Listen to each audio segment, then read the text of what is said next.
अरे तो क्या हो गया, अगले साल फोड़ देना। बाकी के मेरे सारे दोस्त जॉब्स कर रहे हैं, शादी हो रही, घूमने जा रहे हैं और मैं यहाँ बैठ के नोट्स जुगाड़ रहा हूँ। अब एक साल फिर बर्बाद हो जाएगा। एक काम कर, अपना फोन दे। ये देख, क्या है ये? नए साल का नया प्लान। देख, इस साल कोविड ने, कोचिंग्स ने, बिना गाइडेंस की पढ़ाई ने खराब कर दिया, तो अगले साल के लिए नया प्लान तो बनाना पड़ेगा ना। टेस्ट बुक पास 299 पर ईयर में टेस्ट बुक पास के साथ तैयारी करो 200 से ज्यादा एग्जाम्स की और पाओ एक्सेस 12,000 मॉक टेस्ट की। लॉग ऑन टू टेस्टबुक.com या फिर ऐप डाउनलोड करो प्ले स्टोर से। नमस्कार फ्रेंड्स, आज मेरे साथ हैं सब इंस्पेक्टर पद पे नियुक्त चित्रांशी तिवारी मैडम। तो वही मेरे जितने भी क्वेश्चन है फ्रेंड्स, सभी आप सबको पता ही है किस टाइप से, तो फोकट में टाइम वेस्ट नहीं करता हूँ मैं। तो मैडम सबसे पहले आप अपने बारे में बताइए, आपका एजुकेशनल क्वालिफिकेशन क्या था? हाँ, नमस्कार, मेरा नाम चित्रांशी तिवारी है। मैंने इंजीनियरिंग की है इलेक्ट्रॉनिक्स एंड कम्युनिकेशन से। ECC का कहाँ से करी आपने? रीवा से की है। अच्छा, रीवा से। मैं बेसिकली रीवा से ही हूँ, तो मेरा सारा ग्रेजुएशन, सारी पढ़ाई वहीं से हुई है। अच्छा, तो मैडम ये कॉम्पिटिटिव कोचिंग का अनुभव, मतलब आपने सरकारी एग्जाम की तैयारी इंजीनियरिंग के साथ ही शुरू करी थी कि उसके बाद में शुरू करी थी? एक्चुअली उस टाइम तक मैंने ऐसा कुछ गवर्नमेंट में आने का कुछ सोचा नहीं था, तो सारी तैयारी तो मैंने इंजीनियरिंग के बाद शुरू की। बाद ही करी थी जी, उसके पहले मैं प्राइवेट सेक्टर में जाना चाह रही थी। मेरी सिस्टर हैं, वो अभी US में हैं, तो वो प्राइवेट सेक्टर में जॉब कर रहे थे, तो मैं उनके जैसा ही मतलब पहले बनने का सोच रही थी, तो मैं वैसा ही करना चाह रही थी। बट फिर कुछ रीज़न से नहीं जा पाई मैं, तो फिर मैंने तैयारी की और मेरे फ्रेंड्स वगैरह ने भी, सबने बहुत सपोर्ट किया और मुझे बताया कि मतलब गवर्नमेंट फील्ड में ज़्यादा अच्छा है, लड़कियों के लिए काम के भी बहुत अच्छा है, तो हमने फिर उसकी तैयारी की। तो कॉम्पिटिटिव कोचिंग का अनुभव कैसा था? आपने कैसे तैयारी करी मैडम? जी, कोचिंग हाँ, से करी कि सेल्फ स्टडी करी? नहीं, दोनों काम किए मैंने कोचिंग भी ज्वाइन की है, लेकिन कोचिंग मैंने SI के लिए नहीं की थी। मैंने बाद में कोचिंग ज्वाइन की वहाँ पे, तो उसमें मैंने MPPSC की तैयारी के लिए ज्वाइन किया था। बट मेरा SI का एग्ज़ाम पहले ही क्लियर हो गया था, तो फिर मुझे कोचिंग ब्रेक करना पड़ा। बट कोचिंग का बहुत रोल नहीं था। कंसिस्टेंसी मेंटेन करने के लिए आपको कोचिंग की ज़रूरत पड़ती है। मतलब क्या है कि मैंने बाद में तैयारी शुरू की, तो थोड़ा सा डर था कि कैसे कर पाएंगे, बहुत टफ होता है और कैसा एग्ज़ाम होता है, वो सब चीज़ें समझने के लिए। तो मैंने कोचिंग ज्वाइन की, फिर मुझे वहाँ पे थोड़ा गाइडेंस मिला सर लोगों का, और मेरे फ्रेंड्स जो कोचिंग जाते थे उन्होंने मुझे वो काफ़ी गाइड किया, बताया भी, तो मैंने फिर तैयारी शुरू की। और सेल्फ स्टडी सबसे ज़्यादा मतलब इम्पॉर्टेंट है, अगर कॉम्पिटिटिव एग्ज़ाम की तैयारी अपन कर रहे हैं तो सबसे ज़्यादा तो सेल्फ स्टडी ही रहती है। बिल्कुल। मैम किन किन किताबों से आपने ऐसा है? मैम कौन सी बैच के हैं? मैं 2016 बैच की हूँ। 16 बैच जी। की, कोई जिसमें मेरा दौड़ में नहीं हुआ था। अच्छा। 16 वालों से तो मेरे को हमेशा एक वो रहती है यार कि भैया मैं नहीं बन पाया। हाँ। तो मैडम आपने कौन कौन सी किताबों से पढ़ा था और किस किस से, मतलब कहाँ से आपने स्टडी मटेरियल कहाँ से आपने किया था? स्टडी मटेरियल कुछ तो मुझे कोचिंग के नोट्स मिल गए थे। मेरी सिस्टर जो पहले कोचिंग करते थे, तो उन्होंने, मेरी दीदी टीचर हैं, तो उनके भी कुछ मतलब हिस्ट्री के, पॉलिटी के काफ़ी नोट्स उनके पास थे, तो उन्होंने भी मुझे बताए। और जो मेरे फ्रेंड्स जाते थे कोचिंग, उन्होंने मुझे बताया, तो मैं उन्होंने मतलब काफ़ी गाइड किया। लूसेंट से जैसे मैंने विविध पढ़ने के लिए सबसे ज़्यादा यूज़ किया। MP के लिए पुणेकर, महावीर, इनकी बुक्स मैंने प्रेफर की।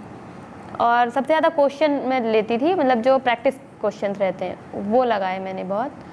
और हम ग्रुप डिस्कशन सबसे ज़्यादा करते थे, मतलब मैं जितना मैंने पढ़ाई की है उससे ज़्यादा से ज़्यादा मैंने ग्रुप डिस्कशन किया है। हाँ, ग्रुप डिस्कशन से अच्छा रहता है मैडम। हाँ, हम साथ में मतलब जो भी मैंने पढ़ाई की, तो हम ऐसा टारगेट बना के रखते थे कि हमें एक मतलब अगर इतने घंटे हमें पढ़ाई करनी है, तो जो हमने पढ़ा है उसको हम शाम को बताएंगे एक दूसरे को। तो और मेरी सिस्टर भी बहुत पूछती थी हमसे, तो काफ़ी उससे मुझे मदद मिली, मतलब याद रहने में, मतलब चीज़ें याद रहती थी उससे। सही है मैडम। तो मैडम आपने क्या बोलते हैं, हिंदी कैसे किया? आप तो इंजीनियरिंग के स्टूडेंट हो, तो ऑब्वियसली बात है हिंदी में प्रॉब्लम आई होगी। हिंदी नहीं, तो मेरा जो 12th तक मेरा हिंदी मीडियम था, तो मुझे हिंदी बहुत अच्छी आती है। अच्छा, ऐसा दिक्कत हाँ, नहीं, बिल्कुल दिक्कत नहीं हुई। हिंदी मैंने कम पढ़ाई की थी बल्कि हिंदी की, बट SI के एग्ज़ाम में हिंदी और इंग्लिश का बहुत इंपॉर्टेंट रोल रहता है। सबसे ज़्यादा मार्क्स हमें हिंदी और इंग्लिश से ही कवर करने रहते हैं, हिंदी के लिए लूसेंट, हिंदी लूसेंट, और 12th की एक ग्रामर आती है हिंदी कालिंदी। तो ग्रामर के लिए बहुत अच्छी बुक है और उससे ग्रामर आपकी बिल्कुल क्लियर रहती है। तो मैंने उसी से पढ़ाई की थी और लूसेंट से तो हमेशा रिपीट होते हैं क्वेश्चन, तो काफ़ी अच्छा था उसका। लूसेंट में सब कुछ ही आ जाता है। हाँ, उसमें तो ग्रामर और सभी की चीज़ें हैं, मतलब काफ़ी अच्छा है। अगर आप लूसेंट से पढ़ते हैं तो आपका लगभग 95% कवर हो जाता है। सही है। और मैडम आप कितने घंटे पढ़ते थे एक दिन में? हाँ, ये कभी कभी तो जैसे बिल्कुल भी नहीं पढ़ पाते थे, बट जनरली मैंने रेगुलर मेंटेन रखने के लिए 8 से 9 घंटे पढ़ाई की है। वो भी हमारा इसलिए था क्योंकि जो हम ग्रुप डिस्कशन करते थे तो हमारे फ्रेंड्स लोग, हम लोग टॉपिक डिवाइड कर लेते थे कि इतने टॉपिक आज ख़त्म करने हैं। टाइम का कोई हमारा शेड्यूल नहीं था कि हम इतने घंटे पढ़ेंगे या इतना। टॉपिक होते थे और वो हर सब्जेक्ट से होते थे। जैसे हम एक ही सब्जेक्ट पे नहीं पढ़ते थे कि आज हिस्ट्री पढ़ी तो हिस्ट्री पढ़ी, क्योंकि उससे हम बोर हो जाते हैं। तो जनरली ऐसा करते थे कि हर सब्जेक्ट के 2-2, 3-3 टॉपिक लिए हमने और वो टॉपिक्स को पढ़ा, फिर शाम को उसको आपस में डिस्कस कर लिया। तो काफ़ी उससे हमें याद भी रहा और चीज़ें बहुत सही हो जाती हैं। जो कुछ डाउट होते हैं वो आपस में क्लियर हो जाते हैं। अच्छी टेक्निक है मैडम वो भी, ग्रुप डिस्कशन। हाँ, सब मुझे बहुत ज़्यादा फ़ायदा हुआ है ग्रुप डिस्कशन से। मतलब मैंने आई थिंक जितना पढ़ा नहीं है उससे ज़्यादा तो ग्रुप डिस्कशन ही किया है। और बहुत रोल रहा मेरे दोस्तों का जिन्होंने मतलब जिनके साथ मैंने पढ़ाई की है। तो मेरा इसलिए SI का पेपर बहुत जल्द, मतलब फर्स्ट अटेम्प्ट में भी निकल गया, लेकिन मैं रनिंग में फेल हो गई नहीं। सेकंड अटेम्प्ट में मेरा फिर दोनों चीज़ें क्लियर हुआ। और बहुत दुख होता है मैडम मुझे। बिल्कुल, और बहुत जैसे ज़्यादा। अगर इसको इतनी नॉर्मल माने और इसमें नहीं होता तो आप भी छोटा सा मेरा दर्द समझ ही सकते हो। बिल्कुल, 2 सेकंड से फेल होना, मतलब ऐसा लगता है कि 2 सेकंड बहुत कम टाइम होता है। आई मीन बहुत ही ज़्यादा कम। तो पूरे साल भर, हाँ, वहाँ पे समझ में आया कि 2 सेकंड बहुत ज़्यादा होते हैं। मतलब पूरे साल भर वो टाइम मुझे रनिंग दिमाग में चलती रही। सही है मैडम। तो मैडम आपको सबसे टफ टॉपिक कौन सा लगता था? मुझे सबसे ज़्यादा टफ लगता था इकोनॉमी। हाँ, थोड़ा इकोनॉमिक्स में ज़्यादा क्वेश्चन नहीं आते। हाँ, वो आते नहीं, पर मुझे वो पढ़ने में इंटरेस्ट थोड़ा कम आता था। इंजीनियरिंग के स्टूडेंट हो ना, इसलिए। मुझे सबसे ज़्यादा ज्योग्राफी अच्छी लगती है, पॉलिटी अच्छी लगती थी। ज्योग्राफी मुझे एक्चुअली चित्र बनाना बहुत अच्छा लगता था। तो जो भी चीज़ें, चाहे वो हिस्ट्री क्यों ना पढ़े, मैं उसको डायग्राम में कन्वर्ट कर लेती थी। मतलब शॉर्ट बनाने के लिए ना, बड़े से बड़े टॉपिक को छोटे से डायग्राम में बना लो तो वो याद बहुत जल्दी होता है और डायग्राम दिमाग में चढ़ जाता है जल्दी। ज़्यादा देर तक याद रहती हैं। चित्र बहुत दिनों तक याद रहते हैं, बल्कि लिखा हुआ भले उतना याद ना रहे, है ना। तो मैडम आपने रनिंग की तैयारी कैसे करी थी फिर? रनिंग एक बार आपको झटका लगा? हाँ, एक्चुअली सेकंड टाइम भी मैं रनिंग की तैयारी मैंने नहीं की थी। हमारा रिज़ल्ट आया अगस्त लास्ट या सितंबर के टाइम, अगस्त में आया था आई थिंक। तो उसके बाद मैंने 1 महीने कोचिंग की, मतलब कोच ज्वाइन किया था। इसके पहले जब मैं रनिंग में फ़ेल हुई थी तब मैंने पूरे साल भर रनिंग की थी। और रनिंग की तो वहाँ पे क्या है कि मेरे हिसाब से अपने अकॉर्डिंग किसी आप एक व्यक्ति से सलाह लीजिए और वो जो कहे फिर उसको फॉलो करिए। और मुझे पहली बार में कई लोगों ने सलाह दे दी। किसी ने कहा ज़्यादा दौड़ो, स्टेमिना मेंटेन करो, तो 10 राउंड लगाओ। फिर और कोई बोले कि नहीं, ज़्यादा रनिंग करने से आपका स्टेमिना ख़त्म हो जाएगा, तो आप बस 2 राउंड दौड़ो। तो वो चीज़ मेरे को बहुत ज़्यादा नुकसान किया उससे। मेरा रनिंग जो नहीं निकला वो शायद यही वजह थी कि मैंने प्रॉपर वे में रनिंग नहीं की। बट अगर आप फिजिकल की तैयारी करते हैं तो डेली आपको थोड़ी प्रैक्टिस करना ज़रूरी है। और डेली आप 1 घंटे 2 घंटे ग्राउंड में जाइए। आप भले उतनी मेहनत ना करिए पर डेली रनिंग करते रहिए तो आपका स्टेमिना बनता रहेगा। और हफ्ते में 2 दिन, अगर आप SI की तैयारी कर रहे हैं तो 2 दिन ज़रूर टाइमिंग लगाइए। उसका जो टाइम है उतने टाइम में रनिंग निकालने की कोशिश करिए, तो धीरे धीरे अपने आप रनिंग आ जाती है। और मैंने फिर 1 महीने कोच ज्वाइन किया तो मेरी रनिंग फिर 1 महीने में हो गई थी। एक्चुअली पहले मैंने काफ़ी रनिंग की थी, इसलिए शायद वो निकल गया, क्योंकि बीच में बहुत गैप कर दिया था मैंने। और लंबी कूद और गोला फेंक की प्रैक्टिस तो ऐसे ही कर ली होगी? हाँ, एक्चुअली मेरे टाइम पे केवल सिंगल इवेंट था। अभी 5 इवेंट हो गए हैं। लंबी कूद और गोला फेंक नहीं, सिंगल इवेंट था 2013 और 2014 की SI में। तो हाँ, 2014 की SI का मतलब 15 में एग्ज़ाम हुआ था, 16 में रिजल्ट आया था। तो वो ड्यूरेशन ज़्यादा हो जाता है, बट उस टाइम पे सिंगल इवेंट था, रनिंग क्लियर करनी थी केवल। तो बाद में इवेंट जुड़े थे। हाँ, उसके पहले भी थे, पहले वाले में भी 5 इवेंट थे और बाद में फिर 3 इवेंट आ गई है। अच्छा, मैडम आपका इंटरव्यू का अनुभव बताइए, इंटरव्यू कैसा रहा था आपका पैनल से? हाँ, इंटरव्यू मेरा बहुत अच्छा था। इंटरव्यू में मुझे नंबर भी अच्छे मिल गए थे 8 नंबर मिले थे मुझे। इंटरव्यू में उन्होंने मैं रीवा से हूँ तो वहाँ की फेमस डिशेस पूछी थी। क्या है फेमस डिशेस, क्या है वहाँ पे रीवा में? है वहाँ पे इंद्रहर की कढ़ी बहुत फेमस है। कढ़ी? हाँ, इंद्रहर की, इंद्रहर एक डिश है, वो दाल का बनता है, तो वो काफ़ी फेमस है वहाँ पे। और वहाँ पे सबसे ज़्यादा फेमस चीज़ें, सुपारी के खिलौने बहुत फेमस हैं, तो ये पूछा था। और बुंदेलखंड में कौन कौन से ज़िले आते हैं, बघेलखंड में कौन कौन से ज़िले आते हैं, ऐसा पूछा था। और कुछ क्वेश्चन नक्सलाइड एरिया में हमारी पोस्टिंग को लेकर थे, तो महिला होने के नाते हम क्या करेंगे, ऐसा कुछ पूछा था। सिचुएशन बना देते हैं कि हाँ, सिचुएशन बेस्ड है कि मतलब अगर ऐसी जगह आपकी पोस्टिंग होगी तो आप क्या करेंगे, और इस टाइप से। और मेनली इंटरव्यू में वो चेक करते हैं आपका कॉन्फिडेंस लेवल, है ना। आपको केवल कॉन्फिडेंट रहना है, आपको आंसर आता हो या ना आता हो, आपको कॉन्फिडेंस से आंसर देना है, बस इतना ही इंटरव्यू रहता है। वो चेक करते हैं कि सामने वाला बंदा किसी भी परिस्थिति में, मतलब हम उसे अगर प्रेशर दे रहे हैं तो वो घबरा नहीं रहा हो या मतलब डरे नहीं, मतलब उस सिचुएशन को हैंडल कर लेंगे या नहीं।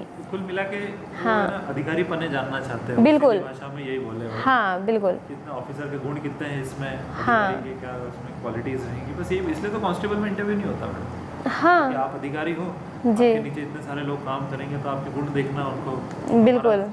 तो नहीं हुआ इंटरव्यू, सीधे ज्वाइनिंग हो गई तो आप भी कर्मचारी हैं। नहीं नहीं, आप तो बहुत अच्छी पोस्ट पर हैं। हाँ, तो मैडम डॉक्यूमेंट वेरिफिकेशन सब तो आपका रनिंग के दिन ही हो गया होगा? हाँ, उसी दिन हो जाता है, मॉर्निंग में ही डॉक्यूमेंट वेरिफिकेशन के बाद ही इंटरव्यू होता है। अच्छा, और ये मेडिकल चेकअप मैडम महिलाओं के लिए बता दीजिए जरा कि कैसा होता है? महिलाओं के लिए वैसे सारे मेडिकल टेस्ट वही होते हैं जो पुरुषों के होते हैं, बस उसमें महिलाओं का आई टेस्ट और बाकी सारे टेस्ट में सेम होते हैं, मतलब कुछ भी नया, मतलब अलग से कुछ भी नहीं होता। एक मेरी कोई स्टूडेंट थी, वो बोल रही थी सर मैं बहुत ज़्यादा मोटी हूँ, मेरे को मेडिकल चेकअप में फेल तो नहीं कर देंगे? नहीं नहीं, बिल्कुल ऐसा कुछ नहीं। आपके मोटापे से कोई, आप एक्टिव हैं तो मोटापे से कोई फर्क नहीं पड़ता। आपने रनिंग क्लियर कर ली है, वो दूसरे एग्जाम के लिए पूछ रही थी, वो एकदम मेरे को ध्यान आया वो चीज़, वो तो ऐसा तो कुछ कभी नहीं नहीं, मोटापे के लेकर तो आज तक किसी को डिस्क्वालीफाई नहीं किया है, आई थिंक। और मैडम अपने ट्रेनिंग का अनुभव बताइए, आपकी ट्रेनिंग कैसी रही? ट्रेनिंग हमारी बहुत अच्छी रही है। ट्रेनिंग में हमें मतलब हमारे पूरे जॉब का सबसे अच्छा टाइम पीरियड ट्रेनिंग का ही रहा है। ट्रेनिंग में सुबह हमें 5 बजे फॉल इन होना होता है, सुबह 6 बजे, तो उसके लिए मतलब एक टाइम हमारा पूरा टाइम टेबल बना होता है कि हमें कब उठना है, कब फॉल इन होना है, पीटी परेड होना है। इसके बाद क्लासेस लगती थी 9 बजे से हमारी 1 बजे तक। इसके बाद लंच होता है, तो उसके बाद फिर 2 बजे से क्लासेस लगनी है, शाम को गेम पीरियड होना है। तो मतलब फिजिकल एक्टिविटीज़ भी होती हैं, पढ़ाई भी होती है, तो काफ़ी अच्छा लगता है वहाँ पे। सबसे अच्छा टाइम पीरियड हमारा ट्रेनिंग का ही रहा है और बहुत अच्छा लगता है वहाँ पे। तो अभी जैसे मैडम आप सब इंस्पेक्टर ये डायल 100 में है ना जी, तो इसके बारे में बताइए। डायल 100 सबको पता है, 100 नंबर फ़ोन लगाओ, पुलिस बुलाओ, पर इसकी थोड़ी सी कार्यप्रणाली जो आप जितने भी बता सकते हैं। डायल 100 पूरे मध्य प्रदेश में एक हमारा ये राज्य स्तरीय पुलिस कंट्रोल रूम है पूरे डायल 100 का। पूरे मध्य प्रदेश में जितने भी 100 नंबर में फ़ोन आते हैं वो हमारे यहाँ कंट्रोल रूम में ही आते हैं। यहाँ से कॉल टेकर्स कॉलर से सारी इन्फॉर्मेशन लेके एक इवेंट क्रिएट करते हैं, फिर उस इवेंट को डिस्पैचर के पास वो इवेंट भेज दिया जाता है। डिस्पैचर मतलब वो गाड़ी? नहीं, डिस्पैचर हमारे constable, head constable, ASI rank के पुलिस कर्मचारी रहते हैं। जो देखिए, कॉल टेकर क्या होता है कि उन्हें पता नहीं होता है कि थाने से क्या कार्यवाही होना है और इस समस्या, अगर कॉलर को किस प्रकार की समस्या है और उसमें किस प्रकार की कार्यवाही होना है। कॉल टेकर का काम होता है केवल कॉल को अटेंड करना, कॉलर से उसकी इन्फॉर्मेशन लेना और फिर उसे तुरंत पास कर देना डिस्पैचर के पास। तो फिर डिस्पैचर उस पर देखता है कि एक्सीडेंट का इवेंट है तो हमें 108 को भी बताना है और थाने में भी बताना है, एफआरवी भी भेजनी है। तो डिस्पैचर फिर उसे तुरंत गाड़ी को डिस्पैच करता है, FRV व्हीकल जो है हमारा 100 नंबर की गाड़ी को, फिर और थाने में भी बताते हैं और 108 को भी बता देते हैं पैरेलली में कि एक्सीडेंट अगर हुआ है तो वहाँ पे हो सकता है 108 की ज़रूरत पड़े। फिर वहाँ से जब गाड़ी जो हमारी FRV है, अगर वो सारी कार्रवाई हो जाती है तो उसके बाद फिर डिस्पैचर एक बार कंफर्म कर लेते हैं कि आप घटनास्थल में पहुँच गए हैं, वहाँ पे सारी मतलब मदद मिल गई है, और इसके बाद फिर उसका ATR भर देते हैं और इवेंट क्लोज कर देते हैं। अच्छा, डायल 100 में मैडम मेडिकल फैसिलिटी भी होती होगी ना, फर्स्ट एड बॉक्स सब? बिल्कुल, FRV में हमारे मेडिकल जो छोटी मोटी प्रॉब्लम्स होती हैं, जैसे छोटा मोटा कुछ फर्स्ट एड किट रहती है, और जैसे कोई बाकी भी और चीज़ें रहती हैं, रस्सियाँ वगैरह, और जो भी मतलब इमरजेंसी के लिए जो भी चीज़ें नीड रहती है जिसकी, वो चीज़ें रहती हैं। जैसे अगर कहीं पे हम फंस गए हैं तो रस्सी से हम किसी चीज़, अगर जैसे कोई गिर गया है गड्ढे में या कुछ भी, तो हम उसे रस्सी से पकड़ के निकाल सकते हैं, या मतलब इमरजेंसी की छोटी छोटी सभी चीज़ें रहती हैं। अगर कोई बड़ी घटना हो जाती है उसके लिए हमें और भी चीज़ों की हेल्प लेनी पड़ती है। ऑन द स्पॉट कोशिश और बिल्कुल सभी चीज़ें हम ज़्यादा से ज़्यादा सहायता पहुँचा पाएँ, है ना। तो मैडम एक फाइनल मैम स्टूडेंट्स को आप टिप्स दीजिए कि किस तरीके से तैयारी करें, और महिला अभ्यर्थियों के लिए तो बिल्कुल आपका आइडियल हो ही हो, और मैडम किस टाइप से वो तैयारी करें और फ्रस्ट्रेट नहीं हो मैडम। लड़कियां तो खासकर जो बोलती है कि हमारी शादी हो जाएगी, पापा ने अगर हमें नौकरी नहीं लगी, तो जिनकी शादी हो गई है अब उनको किस टाइप से अगर। बिल्कुल लड़कियों के लिए थोड़ा चैलेंजिंग रहता है, क्योंकि उन्हें घर के भी काम करने होते हैं, मुझे भी करने होते थे। तो मेरे हिसाब से हम तो यही कहेंगे कि आप कंटिन्यू पढ़ाई करिए। आप ज़रूरी नहीं है कि 8 घंटे या 9 घंटे पढ़ाई करिए, 10 मिनट भी अगर आप पढ़ रहे हैं तो मन लगाकर डेली वो 10 मिनट मेंटेन करिए। फिर 5-5 मिनट बढ़ते बढ़ते आप 1 घंटे, आप काम करते करते, आज पहले हमारे समय में तो मतलब उस टाइम पे इतना यूट्यूब, इंटरनेट वगैरह फ्री सर्विसेज भी नहीं थी, ना इतने वीडियोज़ आते थे। अभी किसी भी एक टॉपिक के लिए कई सारे लोग हमें स्टडी मटेरियल मिल रहे हैं ऑनलाइन, तो आप काम करते हुए ईयरफोन लगाकर यूट्यूब में वीडियोस देख सकते हैं, और मतलब काम करते हुए पढ़ाई कर सकते हैं, और इसके बाद थोड़ी बहुत आप खुद से भी सेल्फ स्टडी करिए। और मेरा मानना है कि आप जो भी चीज़ें सुन रहे हैं या पढ़ रहे हैं, अगर आप किसी को बताएं, डिस्कस करें, तो वो बहुत याद होता है। हमने जो भी चीज़ें पढ़ाई की हैं, आप उसे अपने बहन से, भाई से, अगर आपकी शादी हो गई है, हस्बैंड को कुछ भी बताइए, आज मैंने ये पढ़ा है, और ये उनको आप बता दीजिए। तो भले हो सकता है उनके कुछ काम का ना हो, वो 10 मिनट अगर ध्यान से सुनेंगे तो भी आपके बताने से आपका रिकॉल हो जाएगा। तो ये बहुत अच्छा है, और ज़्यादा से ज़्यादा डिस्कस करने से चीज़ें याद रहती हैं, क्योंकि अब जैसे आप कह रहे हैं कि शादीशुदा महिलाएं हैं तो उनको रिवीजन करने का इतना टाइम नहीं मिल पाता है ना। तो सबसे अच्छा एक सोल्यूशन है कि आप ज़्यादा से ज़्यादा उसको डिस्कस करें अपनी फैमिली मेम्बर से, या जिससे भी आप बात कर सकते हैं। कोई ना कोई तो मैडम ऐसा पकड़ना ही पढ़ेगा, अगर बिल्कुल, जिसको तैयारी भी करनी है। और या अगर आपके पास टाइम है तो आप बिल्कुल 8 घंटे पढ़िए, 10 घंटे पढ़िए, लेकिन पढ़ते पढ़ते पढ़ते पढ़ते एक टाइम एक सैचुरेशन पॉइंट आया था ना, कि हमें चीज़ें फिर वो लगता है बहुत ज़्यादा पढ़ लिया, और लोड ले लेते हैं और टेंशन हो जाती है। अगर आप किसी से डिस्कस करेंगे तो वो चीज़ें थोड़ा सा हमें फ्री हो जाते हैं, हमें लगता है वो चीज़ें पढ़ी, अगर भूल भी रहा होता है तो रिकॉल हो जाता है। वो बहुत अच्छा है, और लड़कियों को तो हम यही कहेंगे कि बिल्कुल पढ़ना चाहिए। और जैसा कि मेरा ये रेडियो डिपार्टमेंट है, तो यहाँ पे लड़कियों के लिए बहुत अच्छी है ये जॉब। पहले मुझे भी डर लगता था कि थाने में दिन भर पुलिस का काम है, 24 घंटे काम करना पड़ेगा, और कभी भी रात में, दिन में कैसी भी ड्यूटी होगी, बट ये बहुत अच्छा है। और यहाँ पे हमारा ऑफिस जैसा काम रहता है पूरा। और इसमें भी नाइट ड्यूटी तो लगती होगी ना मैडम? हाँ, नाइट ड्यूटी लगती है। जैसे हमारे जो कॉल सेंटर में ये पूरी 24 घंटे की सेवा है, तो 3-4 शिफ्ट लगती हैं, एक पूरी शिफ्ट ही महिलाओं की है। तो उसमें जो इंचार्ज हैं वो भी महिला हैं, महिला इंस्पेक्टर हैं, महिला। मैंने खुद ने 2 साल चारों शिफ्ट में ड्यूटी की हैं। तो शुरू में लगते, लेकिन सब इंस्पेक्टर फिर एक सुपरविज़न के लिए रहते हैं वहाँ पे। अगर कुछ प्रॉब्लम होता है या कुछ आपको जेन्युइन रीज़न होता है तो आपको डे ड्यूटी भी मिलती है, बट बहुत अच्छे घंटे की जॉब रहती है। ये अच्छा है मैडम, यहाँ का आपने माहौल भी देखा है, एक प्रॉपर एक ऐसा लगता है कि कॉर्पोरेट माहौल लगा। बिल्कुल, और ये कॉल सेंटर टाइप का है, आपने देखा होगा जो जैसे कॉल टेकर्स जो हमारे, तो वो डायल 100 का पूरा वहाँ पे पूरा अलग ही है। और 6 घंटे के शिफ्ट होते हैं, आपको 6 घंटे ही काम करना है, 6 घंटे शिफ्ट में रहना है, इसके बाद आपको रिलीफ रहता है काफ़ी। थोड़ा अच्छा है। हाँ, नहीं ऑफिस में तो पूरे 8 घंटे 9 घंटे रहते हैं, 10 बजे से काफ़ी मतलब रहता है, बट जो शिफ्ट में ड्यूटी करते हैं उनकी 6 घंटे की शिफ्ट रहती है। फिर दूसरा उसके बाद रिपोर्ट को कंपाइल करना। हाँ, फिर उनका भी सारा काम रिपोर्ट कंपाइल जैसे हम लोग ही करते हैं। मीटिंग भी तो होती रहती होगी। हाँ, मीटिंग बिल्कुल होती है। अभी डायल 100 काफ़ी बड़ा प्रोजेक्ट है, हमारा CCTV प्रोजेक्ट भी चल रहा है, तो मीटिंग्स वगैरह होती रहती हैं। अभी हम और इंटीग्रेट कर रहे हैं, अभी 112 भी आ गया है, आपने सुना होगा। ये सेंट्रल गवर्नमेंट का प्रोजेक्ट है कि पूरे इंडिया में हम एक इमरजेंसी नंबर लागू करें, क्योंकि हर स्टेट का अलग अलग है, तो पूरे इंडिया में वो एक नंबर इमरजेंसी का करना चाहते हैं 112। उसमें क्या होगा, जैसे अभी मेडिकल के लिए आप 108 लगाते हैं, फायर के लिए 101 है, पुलिस के लिए 100 है, तो वो एक इंटीग्रेटेड नंबर हो गया 1112।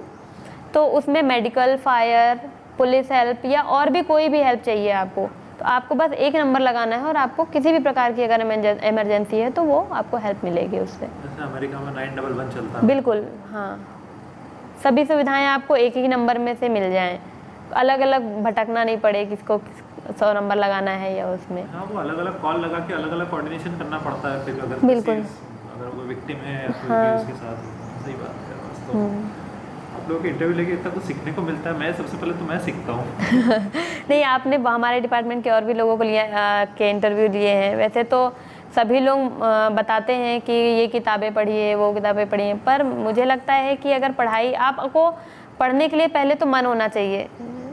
आपका अंदर से अगर मन है पढ़ाई करने का, तो थोड़ा ही गाइड करने की ज़रूरत है, सही दिशा में गाइडेंस मिल जाए तो आप बहुत अच्छा कर सकते हैं। सही बात है। बहुत मुश्किल से नौकरी लगती है, अपन लोग जानते ही हैं कि जितना आपको जो भी देख रहे हैं स्टूडेंट्स हो, बताता हूँ कि आज हम लोग यहाँ बैठे हैं, बहुत मुश्किल से नौकरी लगी। कितनी मैडम अपन ने तैयारी करी है, और ये वर्दी हासिल करना तो डबल मुश्किल काम है, क्योंकि एग्जाम तो पास करना है, फिर दौड़ना भी है, फिर कूदना भी है, और इंटरव्यू भी देना है। बिल्कुल नहीं, मेरे टाइम पे तो काफ़ी एक्चुअली 1 महीने का ही टाइम था, रिजल्ट आने के बाद मैंने शुरू की थी। ये मैंने गलती ही की थी एक तरह से। एक्चुअली इसके पहले मैं 1 साल रनिंग की थी, तो मुझे लगा था कि अब कितना रनिंग करें नहीं करें, थोड़ा सा डाउट था वहाँ पे। जैसा आप कह रहे हैं ना, प्रॉपर गाइडेंस नहीं मिला है सही तरीके से। अगर गाइडेंस सही मिले तो हम बहुत अच्छा कर सकते थे। तो 1 महीने में मतलब ऐसा लगता था मतलब ख़त्म ही हो जाएंगे। काफ़ी रनिंग, बहुत रनिंग की। जो सर 1 महीने में उनको बताया मैंने कि मेरे पास इतना ही टाइम है, इंटरव्यू का डेट आ गया था मेरा 19 अक्टूबर का, तो उन्होंने बहुत मेहनत कराई, मतलब 25-25 राउंड ग्राउंड के दौड़ाए मुझे। बहुत मेहनत करवाई और सफल भी हुई आपकी। हाँ, बस वही लगता है कि इतना करने के बाद सब निकल गया तो सब कुछ सही है। सही है। ठीक है फ्रेंड्स, देखा आपने कि चित्रांशी मैडम ने इतना अच्छा इंटरव्यू और अनुभव दिया और डायल 100 के बारे में जानकारी भी दी हमें। तो फ्रेंड्स, मैडम का बहुत बहुत धन्यवाद। मैडम बहुत बहुत धन्यवाद आपका। तो फ्रेंड्स, आप पढ़ते रहिएगा। All the best. जय हिंद। ठीक है।